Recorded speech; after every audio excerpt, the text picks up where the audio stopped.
This is KUGAN CASSIUS for IFL TV, proudly sponsored by Everlast. It's Eubank Williams Fight Week. Delighted to be joined by a guest in Unified World Champion, Mikaela. First of all, Mikaela, how are you?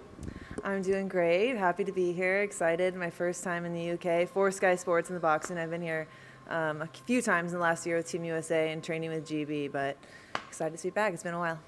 You don't have to hold that. I've got that. We're good. We're good. No, we're good. First time in Wales, I'm assuming? Yes, first time in Wales. And I know you only got here yesterday, so obviously jet lag, etc. But just first impressions of Cardiff and Wales? I've actually been pretty good with the jet lag. I did not sleep yesterday. I did not take a nap, and then I slept fully through the night. So I feel pretty good today. Took a little walk down to Clarissa's hotel to say hi to her. Haven't seen her in a while. And it's a really cute little area. Yeah, tons of shopping and restaurants and cute bars. So can't wait to kind of explore it a little bit. Let's talk about Clarissa Shields. She did the public workout yesterday. Really kind of fans really took to her yesterday, and her first UK appearance. But yeah, I mean, her boxing speaks for itself. But as a person, how do you get on with Clarissa? Clarissa is my Olympic sister for life. I mean, we had the time of our lives with Team USA, and I've known her since the 2012 games. I was there with her in London, even though I didn't compete. We went to Rio together, so I'm Team Clarissa. I support her decisions and everything she's doing with MMA and boxing. I think it's great, and so I'm definitely rooting for her this weekend. Yeah. So in the UK, when we interview female fighters, some of them are not the most vocal or sort of come forward with their kind of talking ahead of fights, but with Clarissa, she throws all that out the window. Yeah, you don't have a problem with that with Clarissa. She says what's on her mind. I mean, that's one of the things I love about her. Very honest and open, and she doesn't hold anything back. Let's talk about you. So since unifying back in November? Yes. November. 2022 should be a huge year for you. There's lots of potential fights. So if I was to say to you, you've got a potential hit list in your head of 3 opponents that you'd like to face this year, who would those 3 be? You're right. I'm in like a very stacked division, tons of competition. I definitely have girls on my hit list. Number 1 is Alicia Baumgardner. I want that fight next. I've been very vocal about that. Eddie Hearn seems to want to match her with Choi, the WBA champion, first. So I'm going to look for an opponent in the meantime. I want to stay busy, and I don't want to sit on the shelf. So I'm going to look to fight in hopefully April, and then I can fight the winner of Choi versus Baumgardner hopefully in the summer. I don't want to wait too long for that. And then I really want the winner of Katie Taylor versus Amanda Serrano. I'm ready to move up to 135 next year. I believe I hope this is my last year at 130. If I have to take another fight in winter, I would love to go against another top 130-pounder in Delphine Persoon. But if I had to list 3, I would say Alicia Baumgardner, or winner of her and Choi, Delphine Persoon, and the winner of Amanda Serrano and Katie Taylor. That is a very specific list. You obviously have had that, yeah.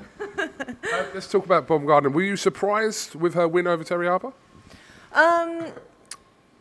So I originally said that I thought if Terry Harper would box and she used her boxing skills, that she could outbox Alicia Baumgardner. I think through all the hype, I might have given Terry a little bit more credit because she doesn't have a ton of experience yet, and she didn't box the way I was hoping she would with keeping the space and letting Baumgardner fall in and come to her. She didn't do that, and Alicia caught her with a solid right hand. So props to Alicia.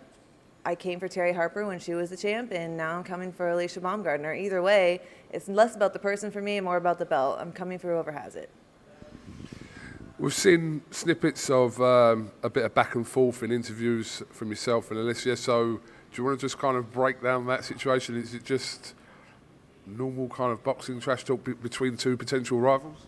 Well, she seemed to be offended when I started calling her out, but like I said, I'm coming for the belts, and I've made that clear. If I came for Terry when she had the belt, why wouldn't I come for you? So this isn't really personal to me. This is about accomplishing my goals, which is becoming undisputed champion, and so that's what I'm set out to do. I want the fight with her. I've been calling her out every chance I got.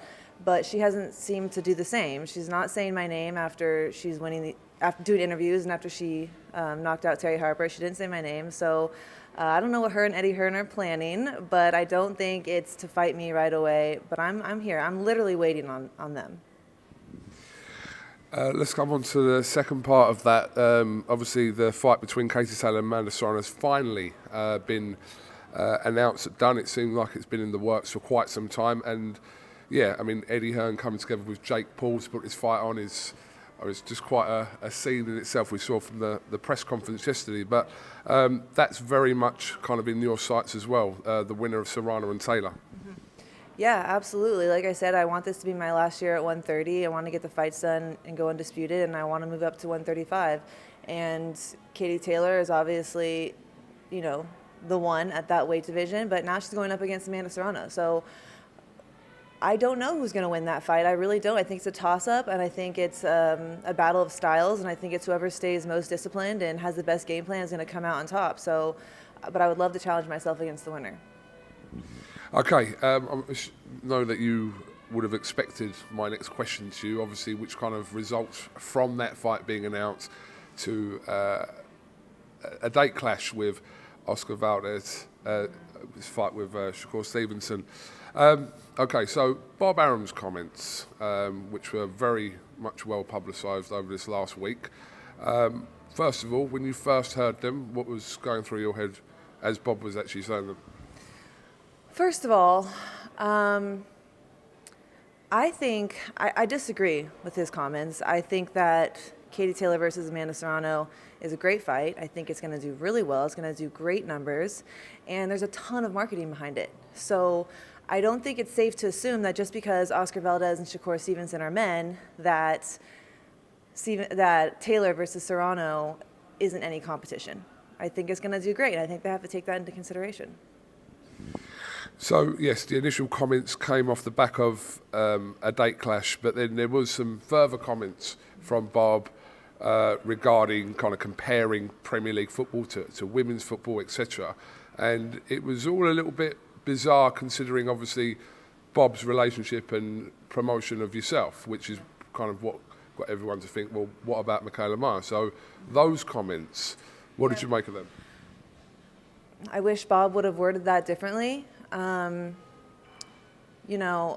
At the end of the day, it confuses me because actions speak louder than words, right? And the past 4 years of Top Rank have been great. I mean, I've fought main events on ESPN, the biggest sport network in the world, and I've here in the UK doing a UK tour.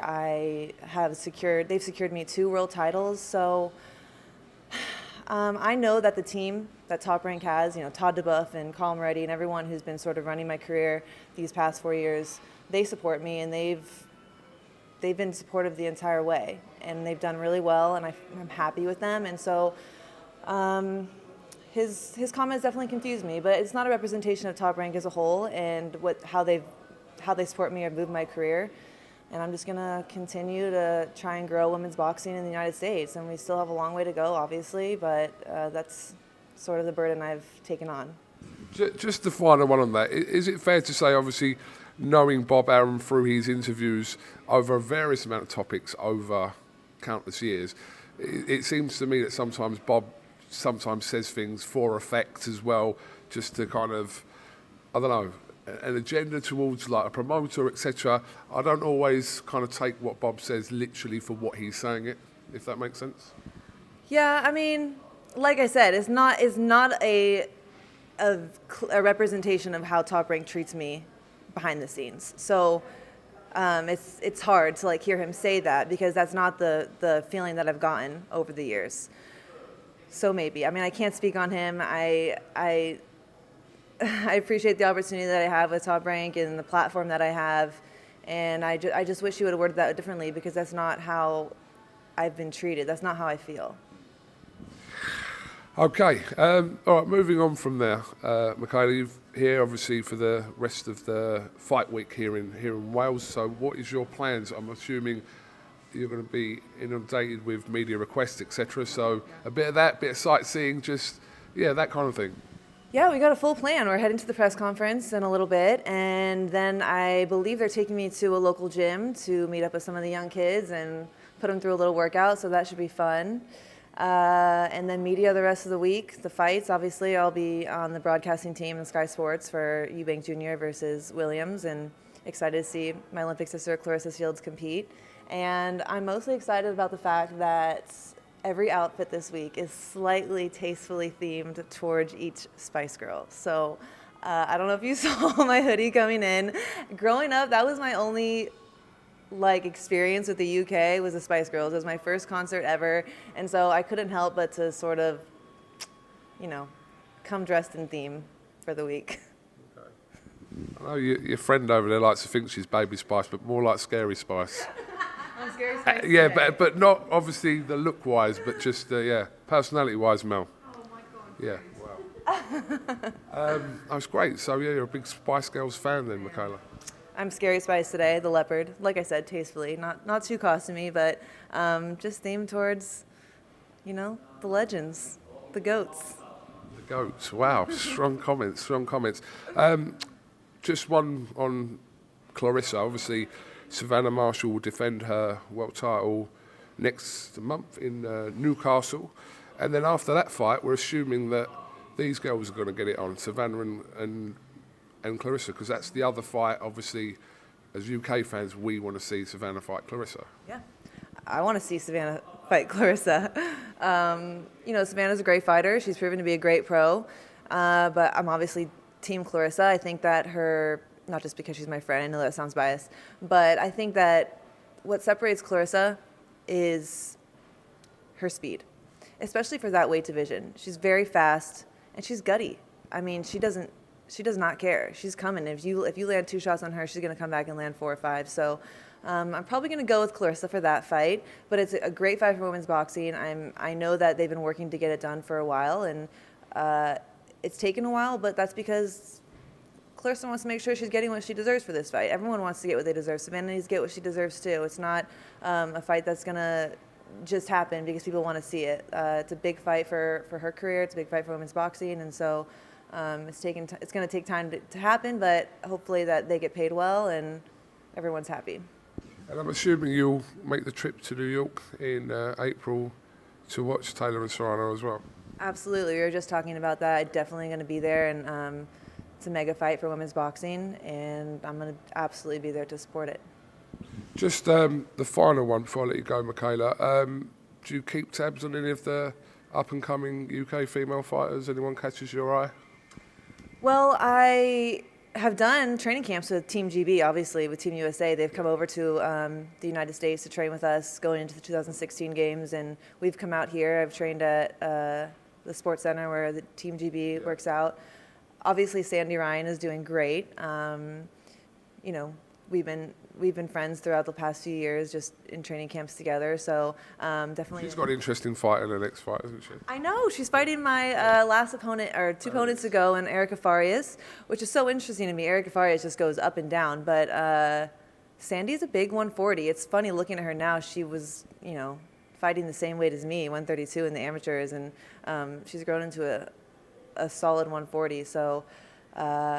We'll see. I'm rooting for her. I think Erica Farias has a lot of experience, but I definitely think that Sandy Ryan's more technically sound. So I think that she'll probably have the better game plan and come out on top. Okay. Well, Mikaela, I appreciate your time this Wednesday. I know you guys are heading off to the press conference very shortly. So, yeah, appreciate your time and enjoy your time in Wales. Have you got anything else you'd like to say before we finish? Just tune in the 5th this weekend for Eubank Jr. versus Williams. Is going to be a great fight. I'm really excited to just sort of take in the energy that the UK fans bring to the boxing fights. I know you guys go hard for your fighters, so it's a different kind of energy, and I'm just excited to experience it, and I'll see you all there. Mikaela, thank you very much, and we'll catch up with you again soon.